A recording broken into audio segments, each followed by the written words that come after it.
Vous avez peut-être vu ça à la une du journal ce matin. Adonis Stevenson, ex-boxeur, là, bien connu, célèbre, qui avait vécu une tragédie dans le cadre de la fin d'un combat de boxe, là, qui l'avait maintenu dans le coma pendant des jours. Était donc incapable, évidemment, d'administrer ses affaires. Et,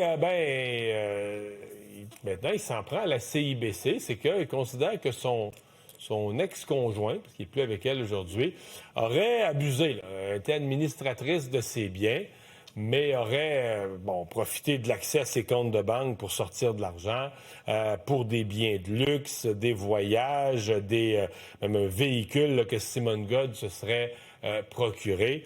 On en discute immédiatement avec Antoine Chaume-Legault, conseiller en gestion de patrimoine. Bonjour. Bonjour Mario. Commençons par les règles générales avant d'aller au cas précis. Qu'est-ce qu'on dit là, en matière d'inaptitude soudaine pour une personne plutôt jeune qui n'a pas de mandat d'inaptitude de rempli? Qu'est-ce qui arrive le lendemain, par exemple, qui tombe dans le coma? En fait, il y a un processus qui s'installe et puis il faut aller chercher des approbations pour pouvoir, après ça, s'occuper de la personne en tutelle. La réalité, nous, ce qu'on recommande à titre de planificateur financier, c'est de toujours, surtout quand tu commences à avoir des biens de certaine envergure, c'est extrêmement important de planifier. Puis cet exemple-là d'Adonis Stevenson, c'est un exemple classique de planification, disons, où il y a eu des lacunes et qu'il y aurait eu des pare-feux potentiellement qu'on aurait pu mettre en place, qui auraient pu éviter, en fait, de telles situations comme ça. Ouais.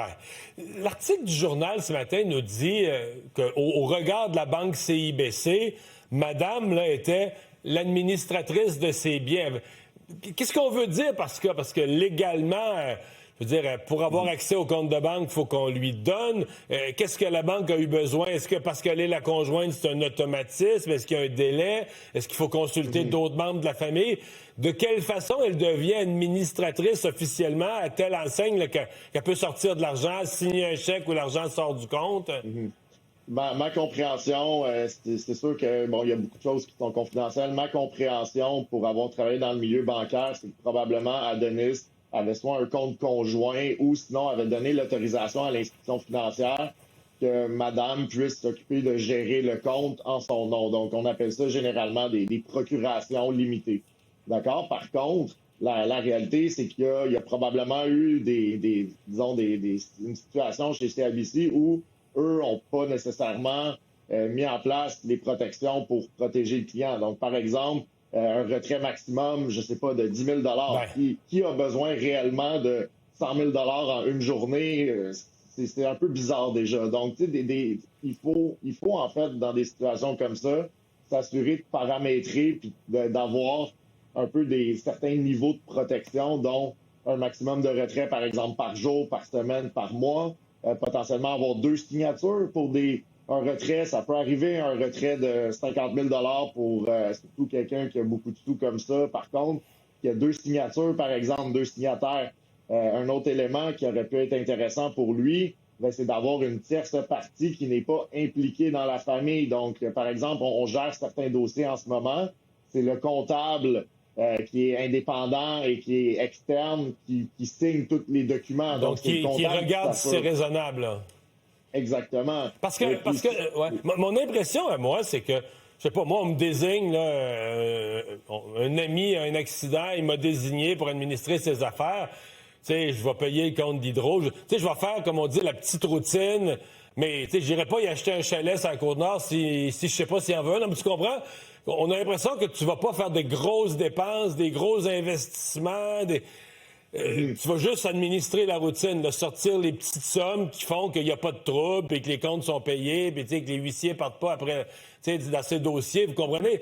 Il y a comme une marge. Est-ce que la CIBC a manqué de ce point de vue-là lorsque des dépenses beaucoup plus considérables étaient engagées pour quelqu'un qui était dans le coma ou qui était en inaptitude? Écoutez, c'est ça, je peux pas commenter. Ce que le tribunal va déterminer, oui. Oui, c'est ça. Par contre, une chose est claire. Quand la CIBC, si elle a reçu une procuration limitée, c'est qu'Adonis faisait confiance à sa conjointe pour prendre des décisions pour lui. Donc, c'est ça la réalité journée zéro. Par contre, si ça a pris 9 mois avant que la CIBC se rende compte qu'il y a des choses bizarres qui se passent, ben là, c'est peut-être effectivement l'enjeu un peu légal qui va être discuté en cours à ce moment-là. Par contre, ce que je peux vous dire, c'est le meilleur conseil, allez voir votre professionnel de la finance, votre planificateur financier. Prenez le temps de vous asseoir avec lui. Puis bon, qu'est-ce qui arrive si telle ou telle situation arrive? Quels sont les meilleurs moyens et les meilleures pratiques pour me protéger moi, me protéger financièrement et physiquement? Puis malheureusement, on le voit, je l'ai vu à quelques reprises dans ma carrière, des personnes un peu plus âgées qui malheureusement, pour des problèmes de santé mentale, par exemple, perdent un peu la notion des choses. J'ai vu des situations catastrophiques qui se sont produites parce qu'ils n'ont pas pris les moyens avant quand tout allait bien. Donc, c'est un peu comme un contrat de mariage ou un contrat d'actionnariat. Tu vas signer ça quand ça va bien, puis que tu es en bon terme, puis que tout est correct. Donc, c'est sûr que les moyens de protection, ce serait un mandat, ce serait de mettre en place une fiducie. Pour des gens très fortunés, il peut toujours avoir un transfert, par exemple, dans une fondation qui peut gérer les biens. Puis il y a beaucoup plus de réglementation dans un contexte comme ça. Donc, si tu dois faire de la reddition de comptes, ben, tu es obligé de rendre des comptes. Puis un Range Rover à 99 000 ça passe pas dans des dépenses normales, usuelles pour la vie de quelqu'un, tu sais. Effectivement. Et merci beaucoup d'avoir été là.